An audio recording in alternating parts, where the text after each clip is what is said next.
that last lesson, playing your first pop song. Fantastic work. We're almost so close to the end where we're going to be playing a piece of music theatre using sheet music and proper notation, but also using that chord knowledge. But before we do that, I just want to have a little bit of a conversation about resources for chords, where we can find them, and then also having a look at some trickier ones that may come up that we haven't quite looked at yet.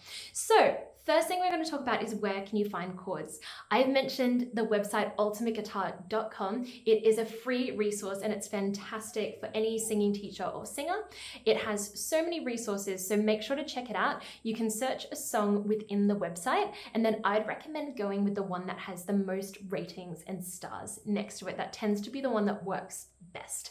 And the other thing great about that website is if you find a song is a little too high or a little too low for your voice, there is a transpose button, meaning if you press the plus, it'll go up a semitone. You can press it again. That means you're up a tone, and you can keep going up until you find a set of chords that works really nicely for your voice or a student's voice. Again, this can also be done the opposite way, so you can transpose using the minus button to go down. And I would just recommend going through different versions and different transpositions of the song to find the one that works best for you. Again, it's a free resource. I'm on it all the time, a very regular user of ultimateguitar.com, so I recommend checking that out.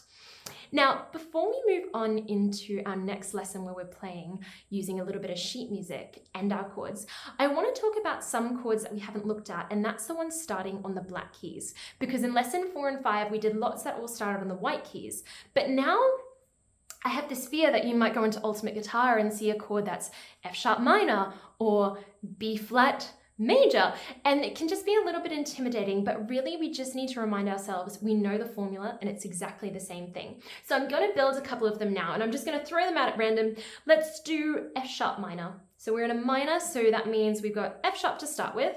That's 3 semitones above, 1, 2, 3. 4 semitones above that, 1, 2, 3, 4. And there's my F sharp minor. Notice how my hand has crept forward a little bit, and that's because when we start on a black key, the whole thing sits a little bit further into the keyboard. So your hand might be coming a little bit further forward, especially if you're coming from something a bit more white note based.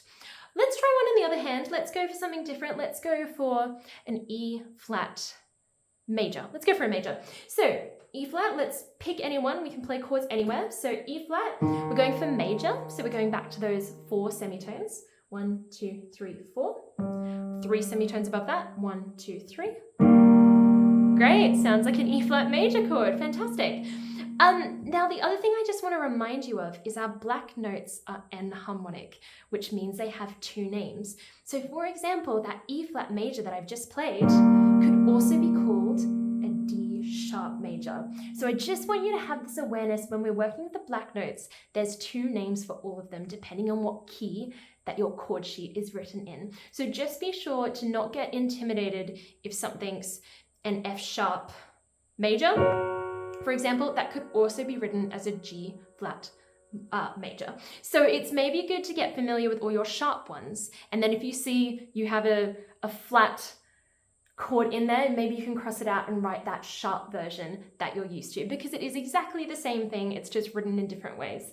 Very confusing, but just an awareness that they do have 2 names.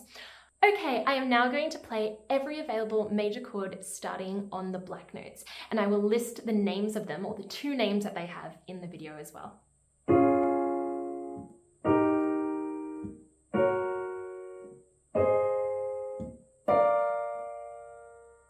Okay, I'm now going to play every minor chord that's available to you starting on the black keys. Again, I'll put their double names and harmonic names in the video.